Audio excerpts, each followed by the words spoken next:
Antoine Tshisekedi, les rangers, les Josué, tous les la papa, pour attirer les bisous, héritage. Ya titi, zambe ya tinda ye azala kali bozara, azala kili bozara, bona bongo. Ya titi, zambe ya tinda ye azala kali bozara, azala kili bozara.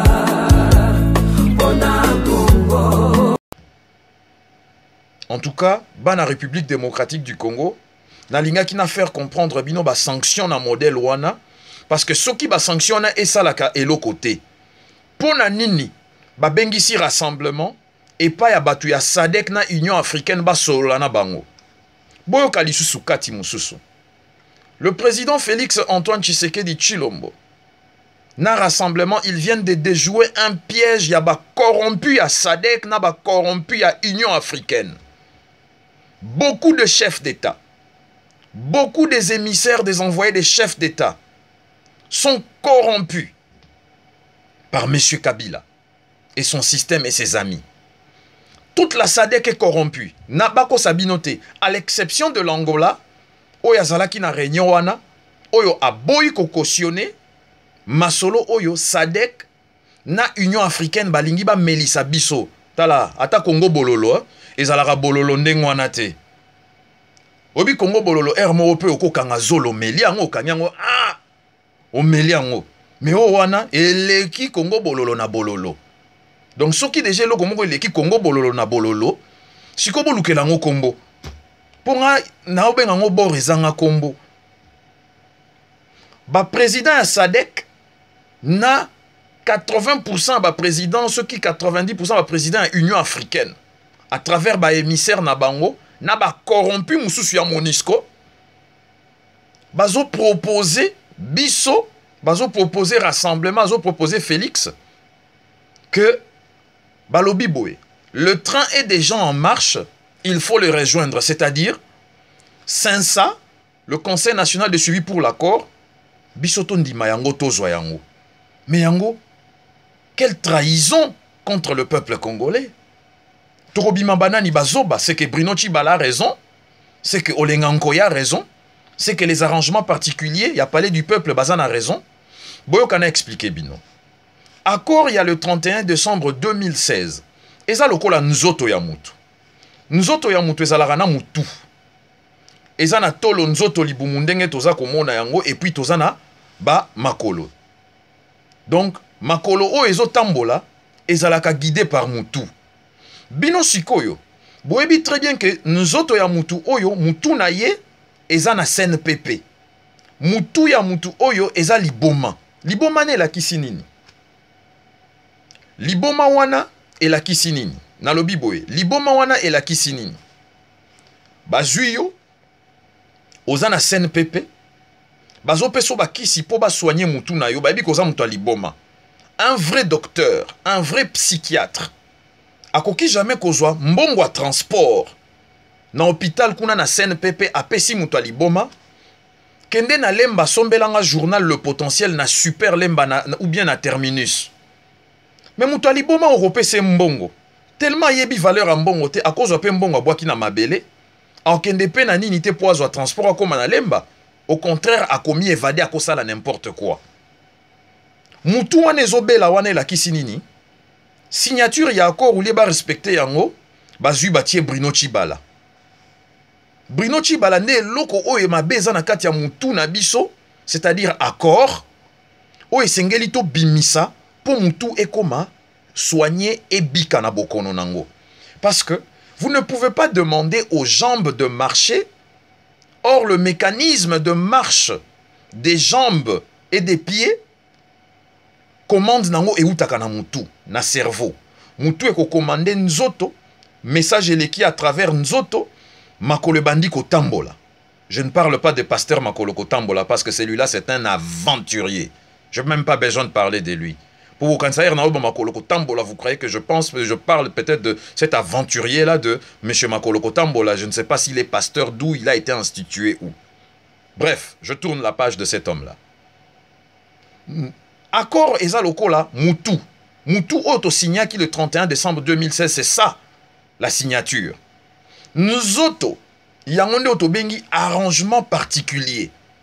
Arrangement particulier où lié ba signé en bien ba pesa nous autres biloko kolia o esengele kokota à travers amunoko qui est situé dans Moutou.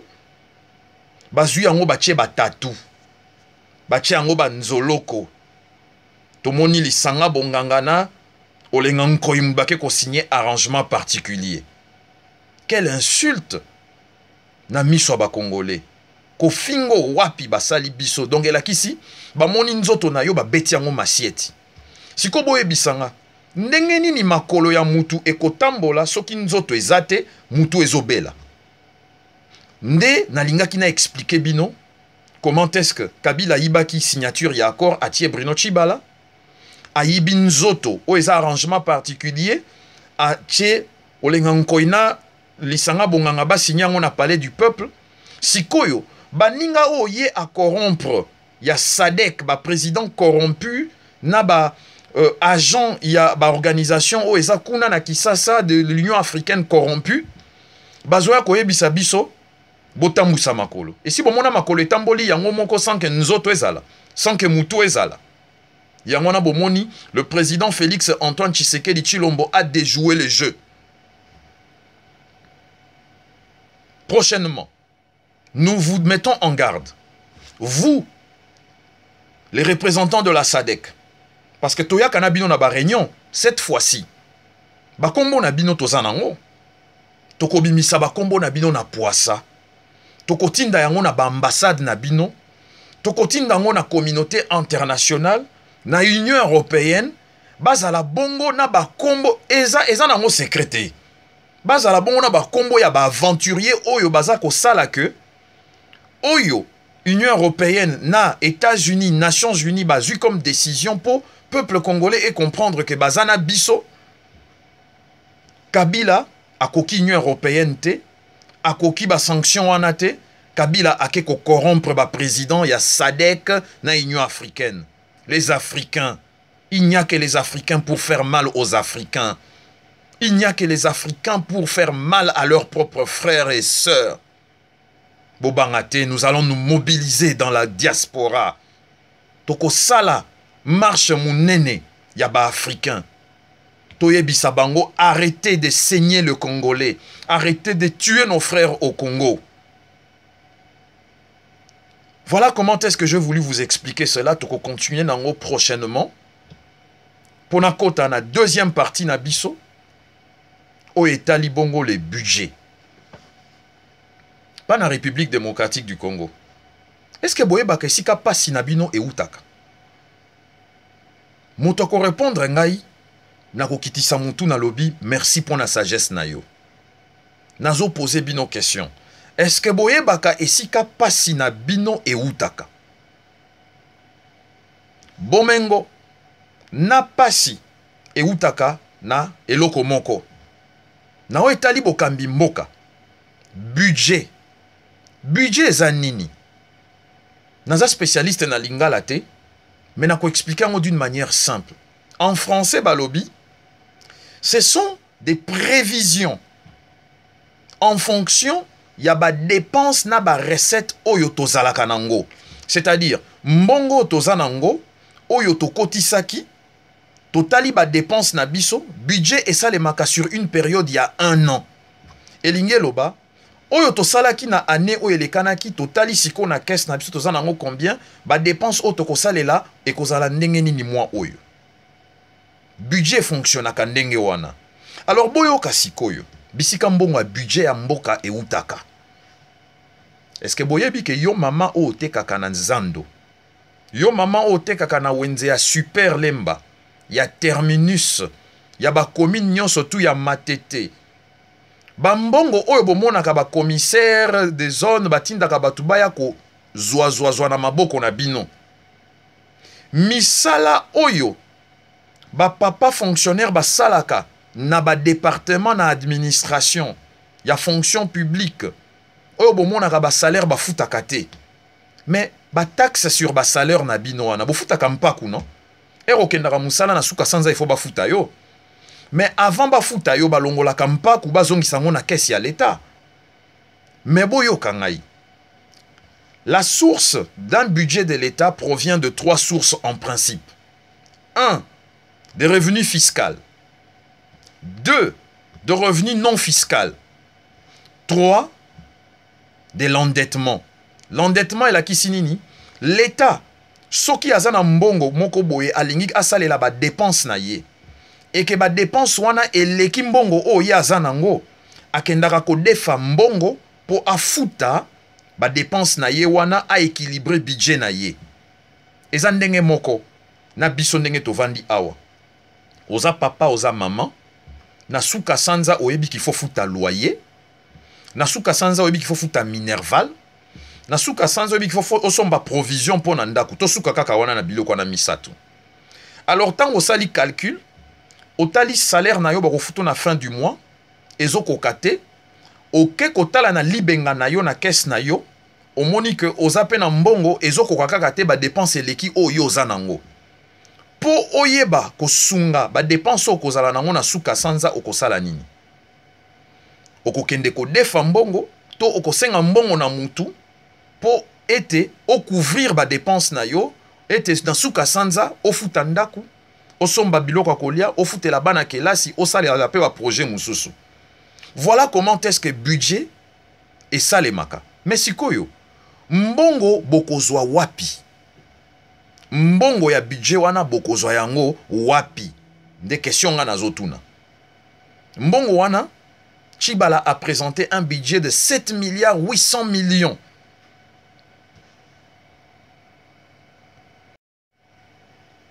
Tshibala a présenté un budget de 7 milliards 800 millions. Bandeko yangai. Naignaip Sabino, bisika pasinabino e utaka.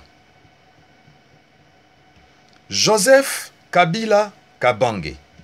Boyoka kisango ke masolo nyonso etali mbongo o ekotaka na caisse ya l'État ya République démocratique du Congo. Ba minéré ba cuivre o etekamaka. Mbongo wana l'État il faut ezoyango ekota na banque centrale. Mais malheureusement mbongo wana ekendaka nanu na libanda na compte moko ya mutu ya famille ya Kabila. Soit compte na ye moko, géré par lui-même. Déjà mbongo oba futaka, erba sali investissement, Kabila mutalia kango. Kei na mikilia poto bisika batie compte ou liye kende na compte ya banque centrale, Kabila mutazalaka nango. Donc famille Kabila mutu ezwaka mbongo wana e futi na banque centrale. Sikoyo, na banque centrale wana, mutu aza directeur à banque centrale, chef à banque centrale, azape mutu a famille Kabila. Donc, yé per okata parti na ye, Kabila pa akati lisusu parti na ye. Mbongo ekobima na banque centrale, po ekende esale la ba dépense ya l'État, na ba hôpital, esala misale bele ya fonction publique. Mbongo wana tango ezobima banque centrale, po eya na ba ministère na gouvernement, ekende pe na parlement, ekende pe na boye, efuta ba député, esala boye. Mbongo wana déjà baye oyo, par intermédiaire par lesquels mbongo wana ezolekana et katami. Siko mbongo wana rekomi na parlement, mokonzi ya parlement pe akati yena kengo. Mbongo wana tango ezokoma na ba ministère et c'est komi ndambu. Ce qui fallait que comme à 100 000 et commis par exemple 45 000. Ministre pe oya nzala akati pe. Na oetikali yangonde mutifu il faut ekende esala misala ya mboka ya l'État. Siko boye bisanga. Bosa la calcul ya ba salarié ba fonctionnaire ya l'État. Mbongo wana bisike bandiko katama. Tiye koma na maboko ya ministère po esale la musala ya mboka to efuta pe ba fonctionnaire na ba entreprise publique ba PDGP ba kati. Nde bisika wana boyo kaka. Les fonctionnaires sont impayés pendant plusieurs mois. Salaire et futamate pendant des années, ba koufina kokufa, ba famille na bango bazui eloko mon côté. Donc, boye bisanga sikoyo. Système wana ba chanja yango te. Est-ce que vous croyez honnêtement que Bruno Tshibala a la capacité de changer système wana? Bruno Tshibala a la capacité de payer les fonctionnaires na ba coupure ya bambongo koyiba détournement ndenge na uti ko expliquer bino parce que na ko zongela comment est-ce que ba détournaka bambongo wana ndenge na bandi déjà ko expliquer bino. Donc il faut bien comprendre que le budget ya Bruno Tshibala c'est une farce. C'est un jeu de chiffres et de lettres. Tshibala n'est pas censé de réussir. C'est une étiquette oyo batie wana pour peuple congolais et continuer à souffrir. Eza masolo esengela kina beta na bino bozela kala mingite le président du rassemblement akoya bongo ko solola na bino na matinée politique abetela bino mpoke poissanyon soto ekobima. Félix Antoine Tshisekedi Tshilombo, merci beaucoup na dynamisme na yo mon président, les leaders de l'opposition, notre candidat naturel aux élections présidentielles. Je le dis, mes propos m'engagent, mais boye bayango, tant on a lobake loko, yango nemte commis vérifié, commis confirmé dans les jours à venir. Boye bien ou très bien, je ne peux pas sortir quelque chose juste pour m'amuser ou bien faire le buzz. Je ne suis pas là pour faire le buzz, je suis là pour informer et former. Na expliqué bino yango, pe na sengi bino boy.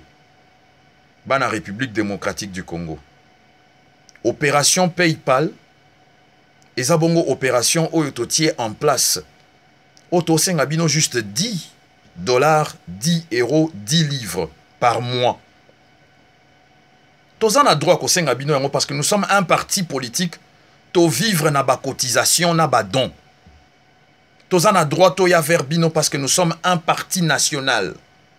Yangwana, on vient vers vous pour vous demander votre contribution pour vous pesa biso makasi ya kobunda bitumba o contre banguna o balingi bino bozala malamu te.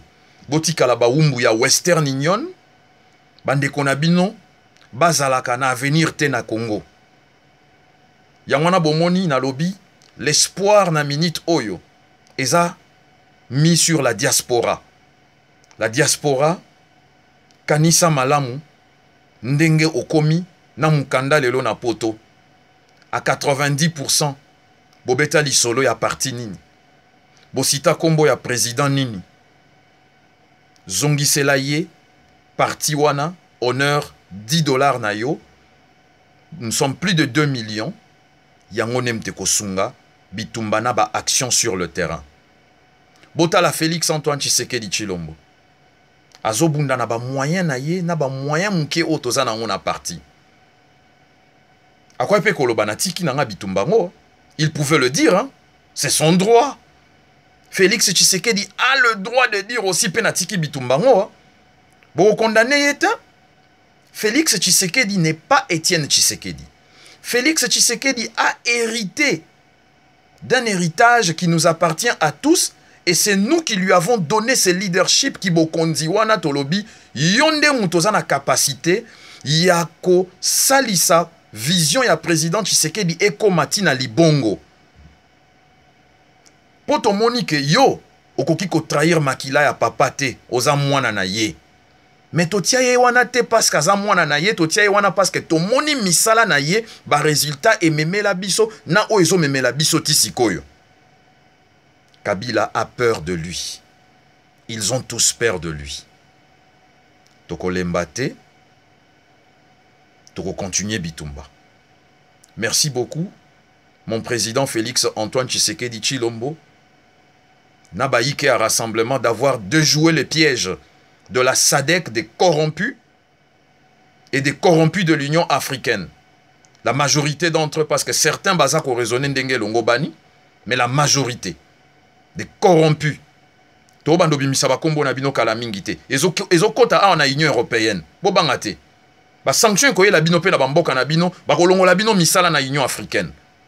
Bozela bokomona. Bozubiso bana mike. Bozubiso bana. Mboka na ya bino moko. Donc oyaki na mokili yo kanisi que non, mboka neza ya yo. Mais monsieur le président Joseph Kabila, tu as trouvé quand même Batu basali musale belé. Yo ya okoma roi. Na suki wana. Ponalelo, tu vas continuer prochainement. UDPS, viva. Viva, viva, viva. Tshisekedi, héros national. Le père de la démocratie congolaise, le père de la résistance congolaise, que ton âme repose en paix. Je vous remercie et à la prochaine.